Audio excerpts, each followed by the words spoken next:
Hello. Hello, everyone, and good morning again. I'm Jeff Holland. I'm the Vice President of Research at the Peterson Foundation. For those of you who are not familiar with the foundation, we promote the radical idea that a strong fiscal foundation is key to providing a vibrant U.S. economy for future generations. We tend to focus on federal fiscal issues, and the federal budget outlook these days has caused somewhat of an existential crisis at the foundation. But nevertheless, we also believe that fiscal responsibility is necessary at all levels of government. And as such, we are honored to have helped sponsor the Volcker Alliance's research on the practices of at state budget levels. So anyways, today we are going to be talking about revenue volatility. So this is titled The New World of Revenue Volatility, Implications for Budget and Markets. So we have an interesting panel. I'm excited to hear what they have to say. At the far end, we have Don Boyd, who's a fellow at the Lincoln Institute of Land Policy, among other hats that he wears. We have Keel Hud, Senior Director of State and Local Fiscal Health for the Pew Charitable Trust. Shane Kavanaugh, who's the Senior Manager for Research of the Government Finance Officers Association. Leslie McGranahan, who you've heard from already, who's Vice President and Director of Regional Research here at the Fed in Chicago. And Juliette Tennert, who's the Director of Economic and Public Policy Research for the Kem C. Gardner Policy Institute at the University of Utah. Don will get us started with some remarks to set the stage. Thank you very much. So to me, the problem of revenue volatility is really related to three fundamental issues coming together. One is that states have highly volatile revenue structures, although varying quite a bit across the country. They have stable or rising spending demands, particularly during recessions, and Leslie talked about that a little bit. Medicaid rises with a lag. K-12 tends to be stable. Higher ed even tends to have increasing demands during recessions. And it's an environment in which states are required, or at least seek, to achieve annual cash balance. We all know that that's honored in the breach, but I think it drives them in that direction. And so doing that together, when the revenue falls off dramatically and spending demands are stable or rising, and you've got to balance, can lead you to some either bad policy choices or bad fiscal choices. So bad policy choices might be, why should this generation of students have fewer teachers than some other set because of the recession and or reductions in nursing home or underinvestment in infrastructure. And bad fiscal choices might be unwise asset sales or other gimmicky kinds of actions. And it's all gotten it's much more important because in the last two recessions in particular, state revenue structures have become much more volatile. And Leslie and Rick Mattoon have written about this in the past. While there are several culprits, probably the biggest culprit is returns to financial assets. So, for example, in the most recent recession, and you don't see this in the economic data not so well. In the most recent recession, between 2007 and 2009, personal income actually rose, but adjusted gross income subject to income taxes fell by 10%. Where was it? Well, non-wage personal income, that's the economic measure, actually rose 4%, but non-wage income subject to income taxes fell 26%, driven by a 75% fall in capital gains. It's extraordinary volatility, much more volatile than before. What can you do? There are three ways essentially to deal with volatility in concept. One is try to reduce it. For example, reducing volatility within individual taxes, which can drive you to choices like a less progressive income tax or a sales tax that includes food, or perhaps arguably a more diverse structure, more balanced structure of taxes, although in my own analysis of this, there's very little leeway there. Another arguably is to try to hedge that volatility. As a practical matter, I don't see many governments trying to pay money for financial instruments that when times are good, they will just have spent the money and got nothing for it. And the third is to manage volatility through rainy day funds and other devices. And I'd argue that's actually where the sweet spot is. With that, done. Right. Thanks, Don. I thought maybe it'd be interesting to go into a little more detail about some of the sources of revenue volatility at the state level. And I know the Pew Charitable Trust have done a lot of work about looking at the various sources, the more volatile sources, and how that affects states that rely on them more. So maybe you'd like to expand upon that a little bit?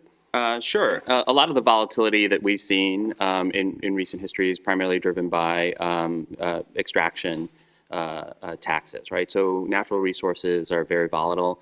In good times when you can harness them to deposit into your rainy day fund, it's an effective practice. But at the same time, when global energy sort of markets are not performing well, you're going to take an enormous revenue hit. That said, a lot of these states have mechanisms in place, specifically a lot of the natural resource states have sovereign wealth funds and all other sort of rainy day fund mechanisms in order to manage that volatility. And so, primarily a lot of Pew's research is focused on diagnosing your sources of volatility, including the severance tax and corporate income tax, and then how do you manage it more effectively through mechanisms like the rainy day fund. One of the things that I'd love to talk about at a later point is just how an over-reliance on any one sort of mechanism like the rainy day fund is not necessarily the best sort of approach. And so if we could get into that discussion a little bit later, that'd be great. Yes, we'll definitely get into how to deal with this first, but a little bit later. But Leslie, at the Chicago Fed, you had also put out a paper where you did talk a lot about capital gains taxes and how that was influencing the volatility coming in from individual income tax revenues. Would you like to talk about that a little bit more? So as Don mentioned, Rick and I wrote a paper in 2012 that was using data through 2011 that sort of documented what had been going on with the volatility in tax revenues. And we had uncovered that there was just higher pro-cyclicality in the 2001 recession, in the expansion that followed, and then in the Great Recession. And then already there was sort of higher pro-cyclicality of revenues in the then young 2009 expansion. And so we sort of considered the source of this, and we found that the increase in volatility came from two forces that were working in the same direction. First, that there was a massive increase in the cyclicality of investment income. So capital gains were going up so dramatically during the expansion and declining so dramatically during the recession. And then there was a second feature, which was there was decreased countercyclicality in tax parameters. Whereas it had traditionally been the case that when times got bad, that states would increase their tax rates. This seemed to be happening less and less in that post-2000 period. So one of the things that we decided to do for this conference was sort of expand that sample and say, what did we learn if we add in the data from after 2011? So after that paper was put out. So what do we sort of look at my tables, which is sort of the easiest place to sort of say this. So what happened in the period from 2012 to 2017 in the next 5 years of data that we now have in hand? And what we see there is that the pro-cyclicality, the sort of increased cyclicality has remained sustained, but has decreased a little bit. So in some sense, the 2000 to 2011 period was maybe the high watermark of revenue volatility. It's come down a little bit. But there's an interesting sort of trade-off. In the individual income tax, it has come down a bit. And in the corporate income tax, it has gone up a bit. So there's been this sort of like trade-off that the corporate income tax has become a little bit more cyclical, whereas the much more important in terms of a budgetary point of view, the income tax, the individual income tax has become a little bit less pro-cyclical. So but just a drop less. So we sort of dug in once again to look at what's happened to the base and to rate, sort of splitting the income tax into those two pieces. And in terms of the base, this seems to be sort of the biggest piece of the story is that the income tax base, especially for wages and salaries, was a little bit less pro-cyclical since 2012. And if we think about that, since 2012, we've continuously been in an expansion. So even though the expansion was not as robust as we might have expected coming out of the Great Recession, even conditional on that, the wage and salary income hasn't done particularly well. And in some sense, this is very much not a surprising story. It's very consistent with a lot of else we've been saying about the economy and in the recovery from the recession, that wages and salaries haven't recovered as much as we would have expected, even conditional on the weaker, even conditional on the not crazy good expansion following the Great Recession. And then in terms of capital gains income, we saw that has become a little bit less pro-cyclical as well in the recovery, but not nearly as great a degree. So the big story seems to be on the wage and salary side, which is again consistent with some of the other stories we've been telling about the recovery. And then if we look at tax rates, the story there is a little bit different. And in particular, we've seen tax rates come a little bit pro-cyclical in certain very selected categories. So if we look at the top marginal rates on wages and on capital income, both of those have gone up both in the time series and in the cross section. So those have gone up in the states that have done best during the recovery. And that was something that I had not been aware of prior to doing this. So whereas we had in the sort of 2000 to 2011 period, we had these two forces that were working in the same direction. In this more recent period, we seem to have forces working in the opposite direction, where the tax rates and the policies that states have been making have seemed to be increasing the procyclicality, but while some of the trends in terms of income, the underlying income base, have kind of dampened down a little bit. Thanks, Leslie. I was wondering if any of you want to talk about maybe some of the other sources too, or deal with some of the states who perhaps rely heavily on sources that tend to be volatile, like taxes on extractive industries and things like that. I'll open it up to whoever's interested in talking about that. Can I kill? I mean, aside from like the states that rely on extractive industries, states that have a reliance on sort of high net worth individuals for their taxes, or for their revenue rather, in addition to the corporate income tax, which generally is a small portion of revenue in most states. We see increased volatility, in the last couple of decades. But then one of the things that we've also started to look at in partnership with Don is like the narrowing of tax bases, which is also driving a bit of concern and difficulty in terms of, bringing in the level of revenue that states historically have been sort of accustomed to. So those are, other concerns beyond just the sort of volatility, because volatility, as at least Pew has observed, is not inherently bad as long as it's managed effectively. And one of the things that we've highlighted is, the importance of advanced planning, having rules in terms of, how you sort of treat and deposit revenue and things of that nature, and then when you use it. And if you are able to sort of stick to the rules that you put in place, you can potentially manage it a little bit better than you would otherwise. So volatility, I don't think is necessarily the challenge that we see, but how you sort of effectively sort of address it. So one thing I'd like to add in relation to the income tax and capital gains. So 0.3% of the taxpayers had over 60% of the capital gains. It's handfuls of individuals, or thousands at most, who can literally, by their behavior, because it's a choice as to whether to sell an asset or not, by their behavior can have huge impacts on government finances. And so Kim talked about what happened most recently as people anticipated the federal tax law and pushed income off to the future. So this is another kind of volatility that states need to worry about in those, high net worth states. Yeah, I had read a quote from the governor of Connecticut that said something like they keep track of their 20 multimillionaires in their state, and that was a huge determinant of some of this revenue volatility that was going on there.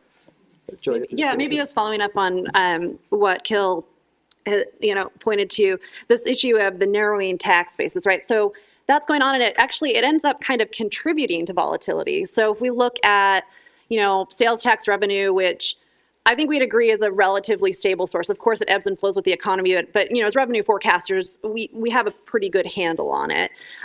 With just a structural change of the economy from goods-based to these knowledge and service-based expenditures, many of which are not taxed, that base has shrunk, and so in and of itself, you end up with more volatility there. And then just reiterating on the wage or on the income side, again, changes in the economy, fundamental shifts from an economy that has a high proportion of wage-based income, changing over to a growing proportion of a growing ratio on non-wage income. Again, that it just continues to contribute to that volatility, which, to Kill's point, it's not necessarily bad in and of itself. It's just we have to recognize that's what we have to deal with and have to manage to it.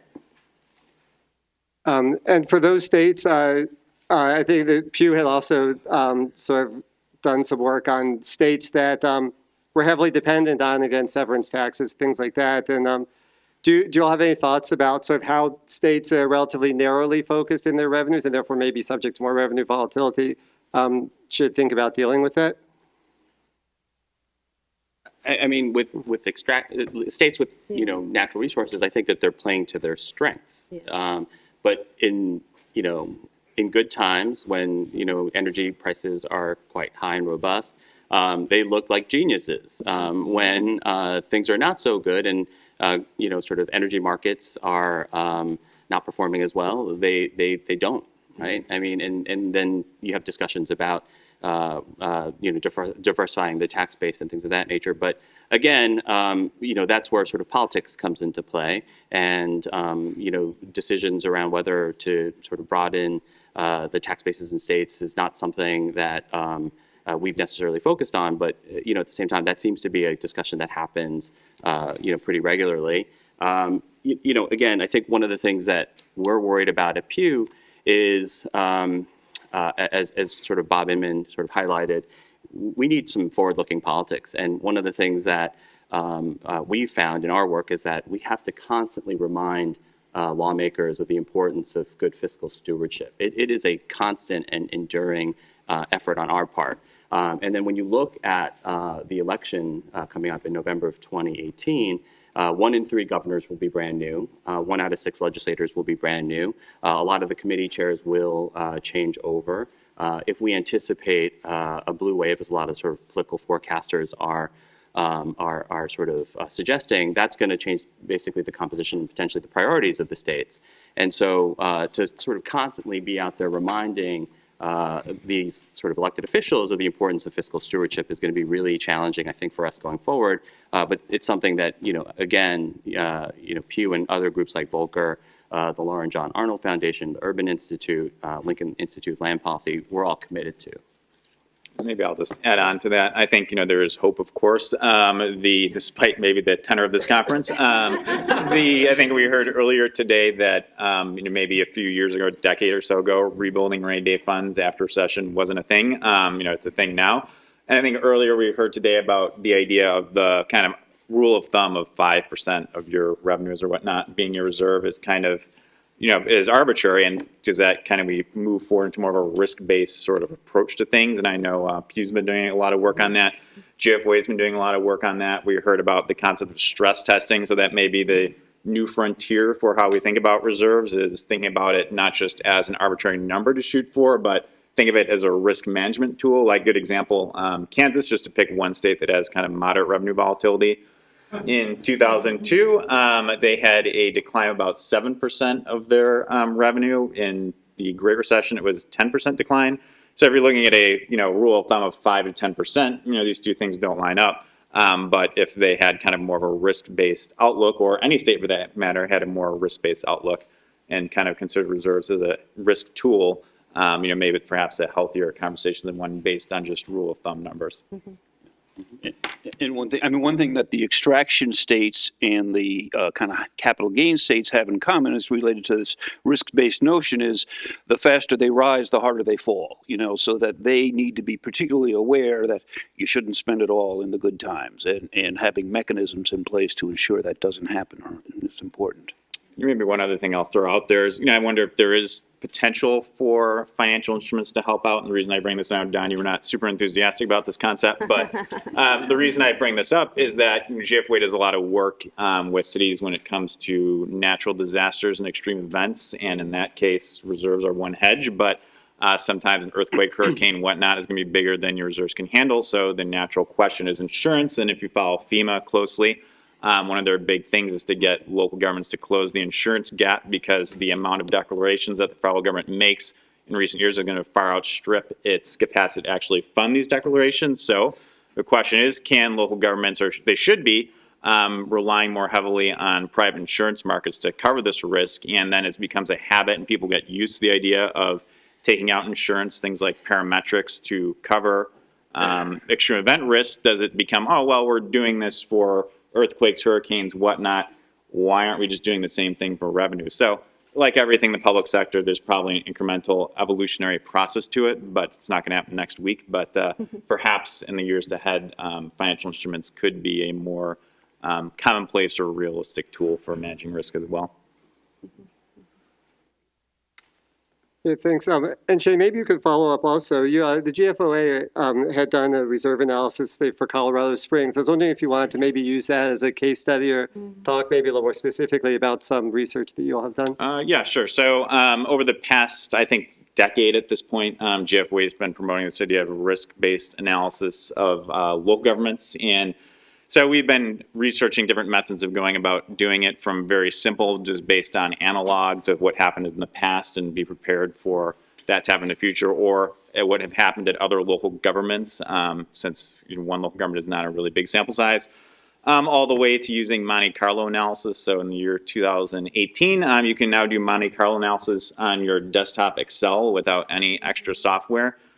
So it's been done at a number of local governments already. So can you also use more statistically sophisticated analyses to get a more probabilistic perspective on what your risk is? And it seems to be going very well so far as local governments doing this. A number of GFOA members have done this on their own. We observe the state conferences. A lot of state conferences are now doing their own sessions based on it. So I think it's a good thing when the states are designing their own conference sessions on to take up risk-based analysis and talk about it in their states, and not just the national group talking about it. Thanks. So we've had some discussion already about rainy day funds, both in this panel and the previous one. The Volcker Alliance, in their report on truth, integrity, and state budgeting, reported that half the states did not even appear to make any direct linkage between revenue volatility and their rainy day balances. And the report also comments on some policies related to rainy day funds. I was wondering what your thoughts were about how such funds should be administered, or what are the important elements that go behind rainy day funds? Maybe I can talk a little bit about that. So, I mean, full disclosure, right? I worked in Utah budget offices. I worked for the legislature. I worked for the governor. But as a researcher, my perspective from the 50-state analysis that we did with the Volcker Alliance, I think that Utah's practices kind of stand out as best practice in this area. So I can share that with you, again, with that full disclosure that I am from Utah. Fair enough. So the 5% that was thrown out earlier, Utah were overachievers. So before the Great Recession, and kind of a focus to putting some rigor into determining some of these thresholds for the rainy day fund, I think that we had a 6% threshold. Does that sound about right? So, arbitrary, but better than the 5%. Coming out of the Great Recession, our policymakers really, started to focus on what tools do we have in our toolkit. And of course, rainy day fund is not the answer to everything, but it's an important tool.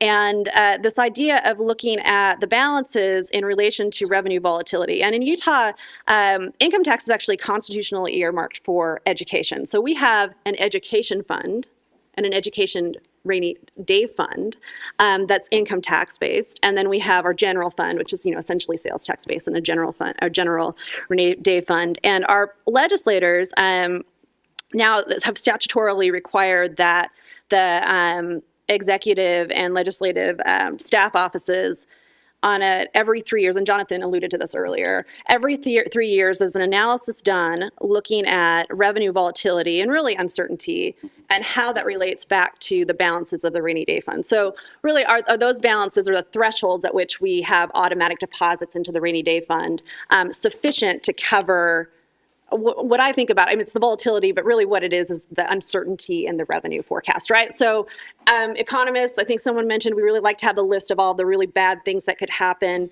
I have a list in my office that I inherited from someone. On there is the electromagnetic shock. The rainy day fund's not going to cover that, but at least we can use data to plan to uncertainty, to try to plan around uncertainty. And so this report that happens every 3 years, it's the economists and analysts conduct a rigorous analysis of volatility and then make recommendations to the legislature. And the legislature has over time increased those thresholds so that they are tied to volatility. So no surprise, our general fund, rainy day fund, the target is a little bit lower than it is for the education fund, which is more volatility with income. And then on top of this last legislative session, the analyst made a recommendation for some slight increases in the thresholds. But I mean, I can say this because I'm kind of outside of it now. The legislature didn't adopt those recommendations, but they were small. They were very slight changes, and it's, we just wanted to be conservative, probably, and round up. But the legislature actually, so it's one thing to have thresholds, right? But it's another thing to actually put money into the rainy day fund. And so, based on the analysis done by the staff offices, the legislature, in addition to automatic deposits, took some one-time money and pushed it into the rainy day funds to try to address that volatility issue. Yeah, thanks, Julia. And I wonder if you want to comment on, since we talked about transparency in the previous session, about how you feel like do you think the public looks at these reports also? Is there public input? How is it related? And you could talk about Utah specifically. I'll put a plug in. So as I was preparing to make sure that I had my numbers right and ready to go, like the current thresholds for general fund, like automatic deposits up to, for our general fund rainy day fund, 9%, for education fund, or rainy day fund, 11%. And I'm like, gee, I wonder where we are in progress. And I was able to go to budget.utah.gov and pull up my little, just Jonathan, who's put this up, pull up the little dashboard where I can see that, okay, we're actually at 6% for general fund, so we have some progress to make, and 9% for education fund, so we have some progress to make. So it makes sense that the legislature, rather than just moving thresholds, actually put money into the funds. So I think that transparency is important, but it's also it's got to be easy to consume. So you can go and get the stuff in the CAFR, but I'm not sure, folks that maybe aren't regularly interacting with budget information won't necessarily know exactly where to go to the CAFR. And so I appreciate, again, full disclosure from Utah, but from evaluating from the 50-state perspective, I appreciate these websites that actually, provide consumable context.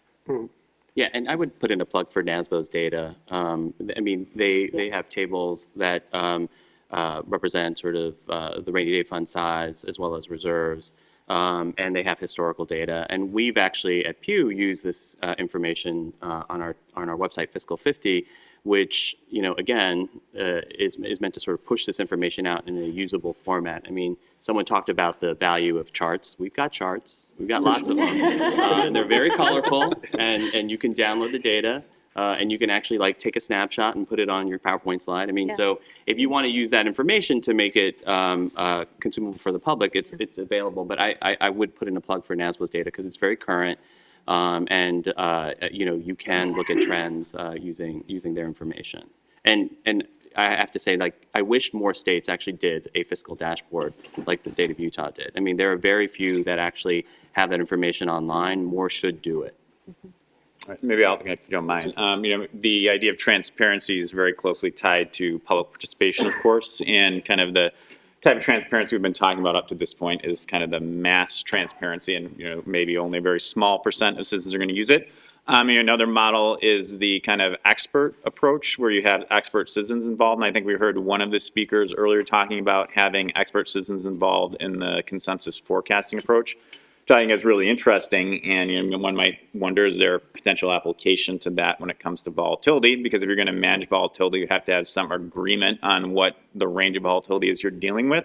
So is there potential for bringing in expert citizens who brings kind of a public view, but as people are going to maybe scrutinize it a little more closely and also kind of bring maybe an extra credibility to the process that helps get some political agreement around some of these fairly difficult questions. Thanks. And Don, do you have any thoughts about like what other policy options are available to states to try and manage their revenue volatility? Well, I do think that kind of not spending it all on the way up is kind of important. And, it's very easy to get giddy when you see, and it's kind of happening again now a little bit, that the financial markets are driving some aspects of state revenue. So, I'm no expert on the mechanisms that states do use, and I'm sure people here can say more, but I endorse that idea. Yeah, there are a couple of practices that I would just highlight out there. Essentially looking at what's sort of long-term trend revenue versus like what is potentially sort of above average, and then one-time revenue, and budgeting that a little bit differently. Like the state of Utah, for example, has 2 budgets, as John mentioned. Michigan had adopted that practice partly because John Nixon, who was the former budget director of Utah, brought that practice over to Michigan. But that's not in statute anymore. That could essentially sort of disappear once Governor Snyder sort of leaves office. So, these things are not necessarily ongoing, and they require a lot of sort of attention and effort. The other thing you could do is just cap the amount of revenue you use from a particular source for specific spending purposes. So, like, if you recognize that corporate income tax is very volatile, cap that, right? And then use whatever sort of above sort of trend revenue you get from that revenue source to sort of, one-time purposes, such as, paying for bonuses or capital projects and things of that nature. So there are mechanisms that states have. One other quick thing I would say on the reducing volatility side, well, my own experience is that diversification of revenue can buy you actually relatively little. If you're concerned about a sales tax that is regressive, it may still be better to have food and other necessities in that tax and try to offset them through income tax credits or other mechanisms. So there may be things within the tax structure to reduce volatility. So one more question for me before we open it up to the audience. The title of this talks about the implications for markets of budget volatility, revenue volatility also, which we have not covered yet. So I will open it up to whoever wants to answer. What are the implications for markets of revenue volatility? No one wants to do this part of this session. I've got nothing on that. I'm not sure I get when you say, flesh out the question. The title of this, it says, the new world of revenue volatility, implications for budgets and markets. So We clearly had nothing to do with that title. so I feel obligated to ask for some opinions. Right. Well, I also have nothing to add, but I'll add in anyways. Is the if you consider the market to be the bond market, right, and they're going to give out bond ratings based on management practices, and if states aren't doing the sorts of things that we're kind of talking about up here to manage the volatility, that would reflect poorly on their bond ratings. So I think the kind of evolutionary approach going from kind of the older methods that maybe assumed a steady state financial condition to maybe these newer methods that take into account volatility as a fact of life, maybe something bond rate agencies will increasingly look for. Yeah, I think that there were some comments made before about, as staffers, sometimes we can point these out to our bosses until we're blue or red in the face, depending on where we come from. But I think as soon as the rating agencies are asking these questions, and as I've mentioned before, Volcker and Pew, and, all these institutes are asking the questions, that's when you start to see the policy changes happening. Melissa, did you have anything to add? Not really on that topic. I think I should stay away. All right, then we'll open up to the audience to these questions. Hi, thanks. Yeah, David Merriman from the University of Illinois, Chicago. I just want to start out with a fact, which is that the biggest revenue source in Illinois is the income tax.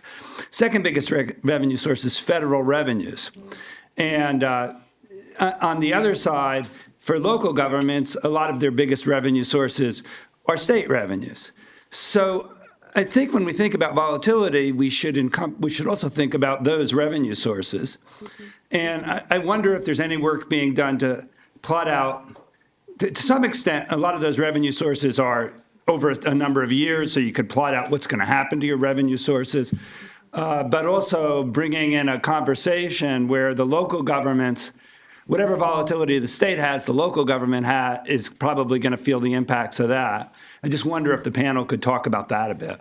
I mean, I think that Utah policymakers kind of clued into this, at least when I'm kind of thinking about it, maybe 2003, 2004, 2005. And I'm not saying that they addressed this directly, but they, started to recognize that federal funds are an incredibly large part of the budget, and there wasn't great transparency or tracking of those funds. And so they actually implemented a policy, at least to have a handle and track the funds. And then also there's a process by which the legislature actually approves reception of those funds. And the whole idea would be around, are we creating almost, if we take the funds and then they fall away, are we creating basically a mandate to continue those programs? And so our legislature reviews those on a monthly, new applications on a monthly basis. I'm looking at Jonathan, making sure I still have this right? Because I'm not in the mix anymore.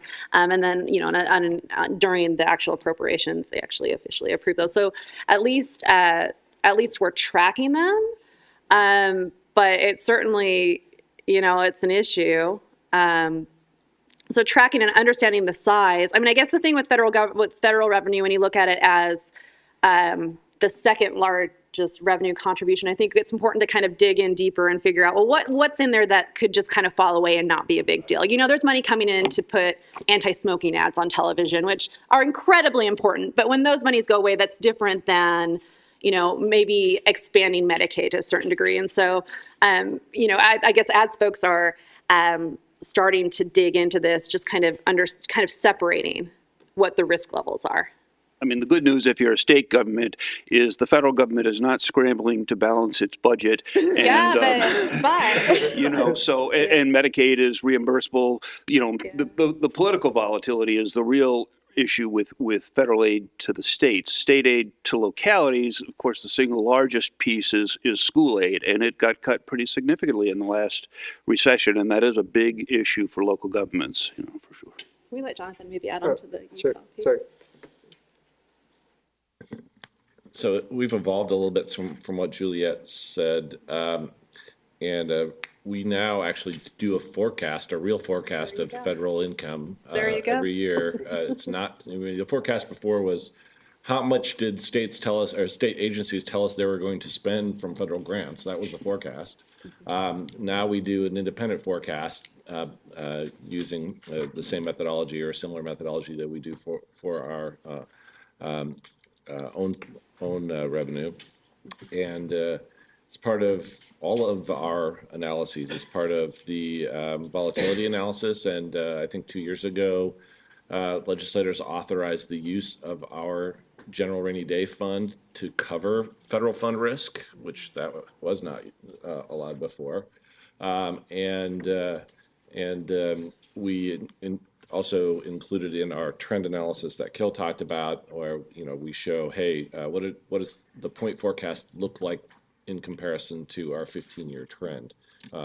Is this sustainable or not sustainable, and what do we do to manage that if it's not sustainable? We actually have something called a Federal Funds Commission that meets every month to talk about these issues, it's kind of weird, frankly, because we used to be in the game of maximizing federal funds, right? We would go chase after every grant we possibly could get, and now this commission is in the business of trying to minimize the risk associated with federal funds. So has a lot to do with the Western kind of heritage and independence and distrust of the federal government as much as anything, but it helps us manage the volatility. Can I add a question to the end of that about? Sure, although Leslie, I think Leslie had something. Yeah. that she wanted to- I mean, the we'll only come thing back. I wanted to do is just sort of reiterate Kim's point from the last panel. The concern here is also that what happens when there is another recession, that the federal government is so hamstrung based on their own spending priorities. And that is a very hard risk, I think, for the states. They can look at the Medicaid formulas, but sort of these bigger risks in the context of a federal budget deficit are very hard to assess in that context, but I think it's in some sense it's a really substantial worry, or it ought to be. The Peterson Foundation thanks you for that comment. So, John, sorry, John. Well, I would just build on that and say that, I mentioned earlier in my presentation that what we do to get through the Great Recession when we panicked and, then we went on a treasure hunt. And John Hicks mentioned, well, one of the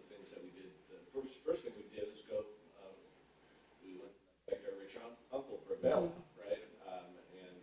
That's been the case for the past 3 recessions that where the federal government partially bailed out the states. That is their role.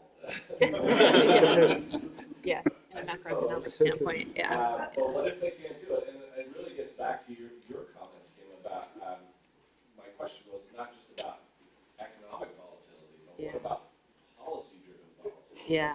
And how do you manage that? And you mentioned the 16, 17 difference in timing on capital gains mostly in our state. But also, in 2012, we had the same experience where the end of the Bush era tax credits or tax cuts and government shutdown and behavior and shifting profit taking in years really messed with our budgeting. How do you manage those risks? And just to add on to that, the change in the SALT deduction, which has changed the tax price of government services on the state and local level, is another big piece of that.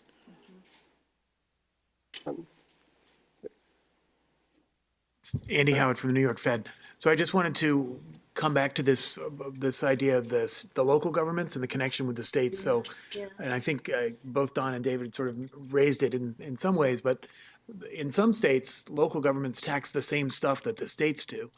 And there you have this sort of overlapping volatility. So, in New York City, for example, income tax very important. New York State, income tax very important. So when, New York City starts to cough, New York State gets a cold, and there's no money to come from the state government to the local government. So I guess I'm wondering, to what extent are states and localities sort of working together or thinking about these volatility issues as sort of a set for the whole governmental apparatus of the state? I've not heard of them working together. But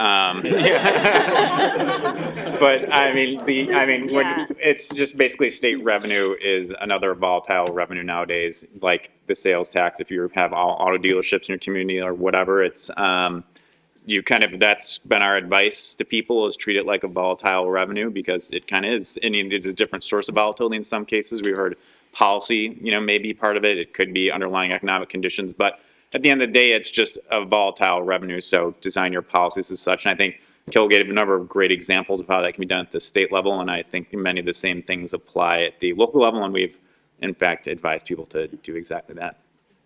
So I have detailed knowledge of one state, which is New York, and where there are 57 counties with sales taxes and statewide sales tax. In addition, of course, the New York City issue you raised. There's no question, not only are they not working together, they're pointing fingers. And it's actually a case where there's real gain to be had from, kind of joint analysis and thinking about it, but it's definitely not happening there. Ron Fisher from Michigan State University. I want to go back to something Don Boyd said at the beginning of this session. The other side of revenue volatility is tax progressivity. There's not a perfect association, but more progressive tax structures tend to be more volatile. If there are some economic efficiency or equity reasons why tax progressivity is desirable, how should states trade off this issue of progressivity against volatility? Well, I think the first you have to do is analyze it and try to understand it. I do think that there are things, within the income tax, my goodness, Illinois doesn't tax any retirement income, right? There's a lot of older people who actually have a fair amount of retirement income. You wouldn't necessarily have to damage progressivity, and you could raise a lot of money that would help pay for pensions for retired people. So there are things you can do that don't necessarily damage progressivity, and the sales tax credit against the income tax is another one I would give as an example. So I think I agree with you. They go together, but there are things you can do. Yeah, I think, we teach in public finance, like the principles of taxation. And I think a big, disclaimer when we teach those principles is you'll never have all equally. And so I think it really within individual states and localities, the policymakers need to kind of figure out what they're comfortable with. But, I think having a broad-based, low rate, whether it be income tax, sales tax, just diversity in revenue sources, property tax plays a role. Broader bases help to at least alleviate some of those issues. All right, I believe it's time for lunch now, so I want to thank the panel for sharing their expertise.